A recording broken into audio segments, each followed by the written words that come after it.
Salut à tous, on se retrouve aujourd'hui pour parler du Paris Saint-Germain ce vendredi 10 octobre et on commence tout d'abord avec la trêve internationale.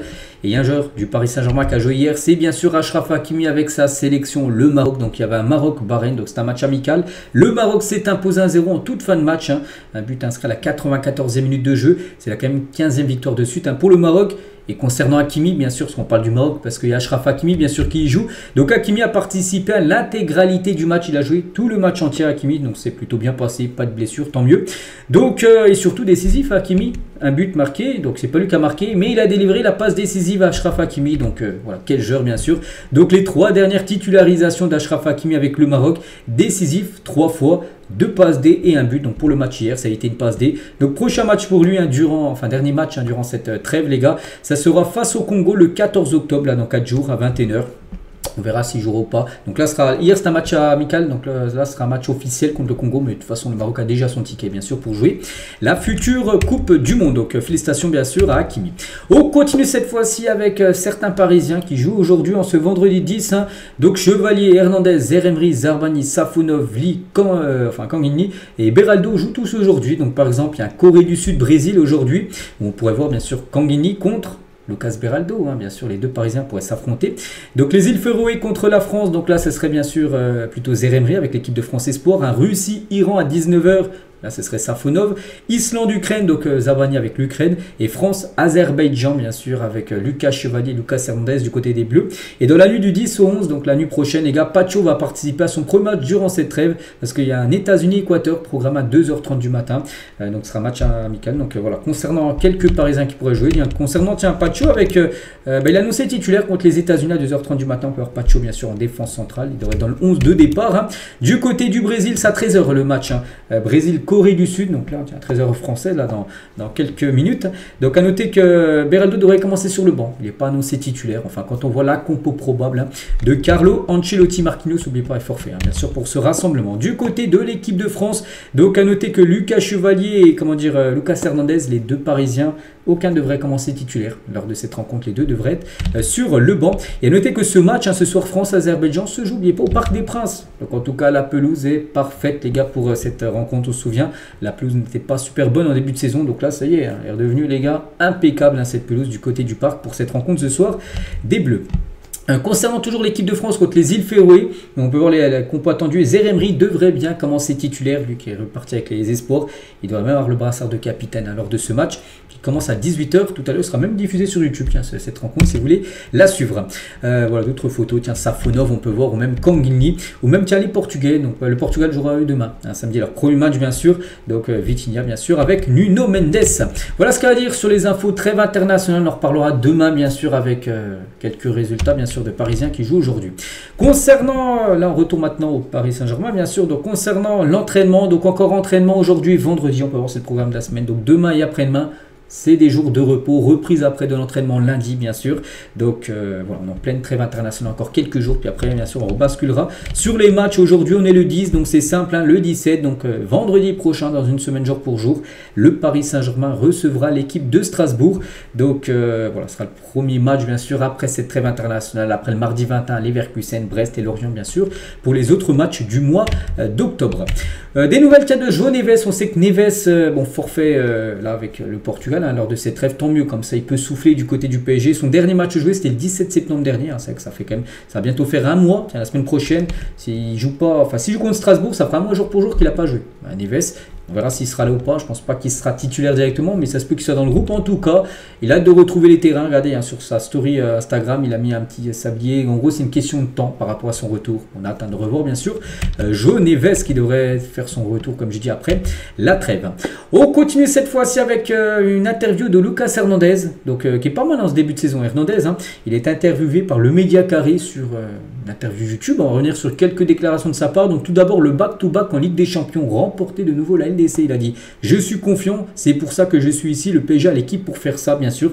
Gagner une deuxième LDC, ce serait exceptionnel. Avec tous les bons joueurs ici et les jeunes joueurs qu'on a, et surtout avec le coach qu'on a et la motivation qu'on a. Donc on verra. Donc pour l'instant, on peut pas voir. Donc, pour l'instant, le début de saison est bon.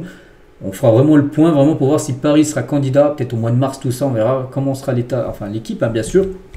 Et voilà, c'est magnifique bien sûr de faire ce coup double, on peut dire. La personne qui m'impressionne le plus, il a dit, hein, c'est Désiré Doué. Avant Paris, je ne le connaissais pas. Hein, donc, mais franchement, physiquement, c'est très très costaud. Un vrai athlète, hein, il a une vraie mentalité de gagnant, Désiré Doué. C'est quelqu'un qui aime ça. Il ne cherche que ça. Il m'a beaucoup impressionné à l'entraînement. Voilà, Désiré Doué. Okay. Bien sûr, un joueur bien sûr impressionnant. N'oubliez pas que Désiré Doué, avant de son arrivée, c'était il y a un an, il a le choix entre le Bayern et le PSG. Je me souviens très bien, on parlait toujours des infos du PSG. Heureusement, il a choisi le PSG. Vu le joueur maintenant qu'il est devenu, bien sûr. Le coéquipier le plus marrant, qu'est-ce qu'il a pu dire Lucas Hernandez? C'est Ousmane Dembélé. Il est unique. Hein. De bon matin, il arrive en claquette avec une grosse doudoune AirPod. Il parle avec personne le matin, Dembélé. Je lui demande s'il est énervé. Il répond non, non. C'est sa manière d'être qui fait rire à chaque fois qu'il parle. Il te fait rire, hein, sa personnalité également. Tu ne peux pas éviter ça. Il est unique. Voilà, sa relation, il dit que c'est c'est quelqu'un qui le fait beaucoup rire, en gros, Ousmane Dembélé. Hein. Les jeunes joueurs dans le groupe, il a dit, ils m'impressionnent. Ils ont beaucoup de personnalité. Par exemple, Quentin N'Djantou, lors du match face à Lille, hein, dimanche dernier, il fait une très belle performance. C'est des joueurs avec beaucoup de confiance qui peuvent nous aider et encore plus en ce moment. Et c'est à eux, bien sûr, de continuer à être performants comme ça. Voilà ce qu'il a pu dire, bien sûr, par rapport aux jeunes parisiens, bien sûr, qui jouent de temps en temps en équipe première. Hein. Toujours avec Hernandez, hein, donc les joueurs stressés à cause des blessures, non, mais ce n'est jamais facile de faire une nouvelle saison avec peu de repos entre les deux. C'est pour ça que on sait qu'il y a pas mal de blessés sur ce début de saison. Ce n'est pas facile, c'est normal qu'au bout d'un moment, ça lâche physiquement et mentalement. Il y a trop de matchs et bien sûr que c'est trop. Les autres équipes, par exemple le Bayern, hein, ils ont eu des coupures, bien évidemment. C'est surtout mentalement, mais le coach gère bien ça avec une rotation et les jours de repos. Mais c'est juste ce repos physiquement, bien sûr. Donc c'est pour ça que Luis Enrique fera encore des périodes de repos. N'oubliez pas que l'année dernière, je me souviens très bien, saison dernière, il avait donné à certains joueurs cadres, hein, avant les grandes finales, donc la finale de la Coupe de France, surtout la finale Ligue des Champions, 1 ou 2 semaines avant, il avait donné une semaine de vacances, de repos à des joueurs cadres comme Vitinha, tout ça. Ils avaient pu aller souffler pendant une semaine, ils ne s'étaient pas entraînés. Et voilà, donc ça sera peut-être de nouveau reconduit, hein, sur cette saison. Peut-être des joueurs cadres, les gars, pendant une semaine, il n'y aura pas d'entraînement pour qu'ils puissent souffler. Pour qu'ils puissent souffler tout simplement. Et éviter bien sûr les blessures. Mon poste de latéral gauche et la concurrence avec Nuno Mendes, il a dit déjà Nuno est le meilleur latéral gauche du monde actuellement. Hein. Mais je suis habitué à la concurrence à chaque club où je vais. Je dois me battre bien sûr pour mon poste. Hein. La seule chose à faire, c'est d'être performant à chaque fois qu'on m'appelle pour le coach, mais que mes coéquipiers peuvent compter sur moi. On s'entend très bien avec Nuno Mendes, hein, et on peut aussi jouer ensemble. Je ne suis pas quelqu'un qui va faire des problèmes, bien au contraire, je vais continuer à les aider et je suis dans une bonne dynamique en espérant faire une saison mémorable comme l'année dernière. C'est que là il est en concurrence avec Nuno Mendes, il sait que bon, c'est lui plutôt le remplaçant de Nuno Mendes, qu'actuellement c'est le meilleur au monde bien sûr au poste de latéral gauche. Mendes, dur d'être remplaçant avec mon statut, mon palmarès bien sûr, comme de vainqueur, comme de la Coupe du Monde. Voilà, il a quand même gagné 2 Ligues des Champions au Bayern, une avec le PSG. Voilà, est-ce que c'est dur d'être remplaçant pourtant avec un palmarès quand même exceptionnel? Il dit je suis quelqu'un de très honnête et de très simple. Hein. Donc quand tu vois que l'équipe tourne bien et qu'ils font des performances XXL et que personne ne peut toucher cette équipe, il n'y a rien à dire. En gros, voilà, il comprend bien sûr. Donc là, il sait qu'il est utile sur les fins de match, sur certains matchs pour donner de repos aux joueurs cadres. Hein. La seule chose à faire, c'est de mieux s'entraîner. Pour le moment, le coach m'appelle pour qu'il puisse compter sur moi. Voilà. Toujours avec lui, il parle de son duel avec Lamine Yamal lors du match, hein, contre le Barça, c'était la semaine dernière. J'aime les défis physiques, hein, je réponds toujours présent. Nuno Mendes avait fait un match incroyable, mais il avait reçu un carton jaune à la fin du match. C'est pour ça que Mendes était sorti. Et du coup, il l'avait remplacé bien sûr.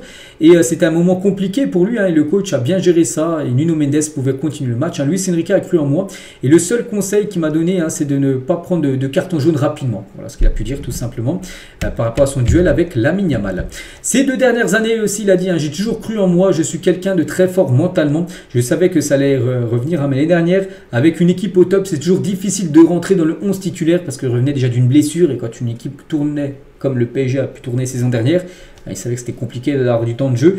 Donc voilà, il savait que c'était plutôt maintenant un remplaçant bien sûr. Et c'est totalement logique, hein, que je n'avais pas de temps de jeu. Mais j'étais confiant pour revenir à mon top niveau. L'année dernière, on a fait une saison incroyable. J'ai joué un rôle secondaire.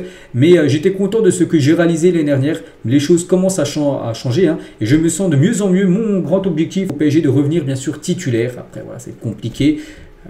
Parce qu'à gauche, je pense que Mendes est très très loin devant lui. Après, pourquoi pas dans l'axe, bien sûr. Bon, il y a du Pacho, bien sûr. Après, prendre la place à Pacho, je trouve Pacho aussi est plus fort que lui. Après, il ne pourra peut-être pas jouer avec Pacho parce que les deux sont gauchers. C'est bien déjà d'avoir des défenseurs centraux gauchers. Donc là, à mettre 2 directement titulaires, c'est compliqué. Voilà. Après, bon, il sera en concurrence avec Pacho, avec Mendes, tout ça. Après, retrouver une place de titulaire, il faudra vraiment qu'il relève énormément son niveau. Peut-être le niveau qu'il avait en 2018, bien sûr, quand il a gagné la Coupe du Monde. Je me sens de mieux en mieux physiquement et mentalement. Je me sens au top. Je savais depuis longtemps que j'allais revenir en ce moment. Je suis dans une bonne dynamique. C'est vrai que l'année dernière, mon retour de blessure, ça n'a pas été facile. Mais je savais de quoi j'étais capable et le coach savait qu'il pouvait compter sur moi. Pendant la petite coupure en été, je me suis bien préparé physiquement pour une longue saison avec le PSG, mais également bien sûr pour la Coupe du Monde qui souhaite disputer bien sûr avec l'équipe de France. Et on finit avec Hernandez, c'est la dernière déclaration de sa part. Son avenir les gars, qu'est-ce qu'il compte faire dans le futur? Je suis quelqu'un de très serein, il me reste encore 3 ans de contrat du côté du PSG, donc du coup jusqu'en 2028. C'est un club magnifique avec des projets sportifs incroyables, je suis très content d'être ici. Je savais que quand je partais du Bayern pour venir au PSG, c'était pour faire de grandes choses et on peut continuer à écrire l'histoire du PSG, de ce club et de cette ville. Mes objectifs à court terme, c'est d'être ici à Paris et d'être un joueur important et de retrouver une place de titulaire, on le sait. J'ai des contacts avec d'autres clubs l'été dernier, mais j'ai dit à mes agents que j'avais un grand défi ici au PSG de rester au Paris Saint-Germain. On avait fait une saison incroyable l'année dernière, donc je ne pouvais pas changer de club. Bien sûr, si je dois quitter le PSG, j'ai envie de le faire par la grande porte avec d'autres performances et pas sortir par la petite porte, parce que lui... imagine, il aurait quitté Paris, oui, il aurait quitté Paris avec une Ligue des Champions, mais il aurait peu joué quand même sur cette saison historique du PSG. Vraiment, et lui, il souhaite rester encore à Paris. Pour l'instant, il ne pense pas à un départ. Bon, on en reparlera en fin de saison, bien sûr. On verra, mais voilà. Quelques déclarations, bien sûr, de Hernandez, comme j'ai dit, qui fait un très bon début de saison, Lucas Hernandez. En plus, il a de plus en plus de temps de jeu. Pour l'instant, il n'est pas blessé. Donc, pour l'instant, tous les voyants sont au vert. Donc, voilà ce qu'il y a à dire aujourd'hui. J'espère que ça vous a plu. On se retrouve, nous, demain, bien sûr. Demain, samedi, pour le prochain numéro. Je vous souhaite une très bonne journée et à demain.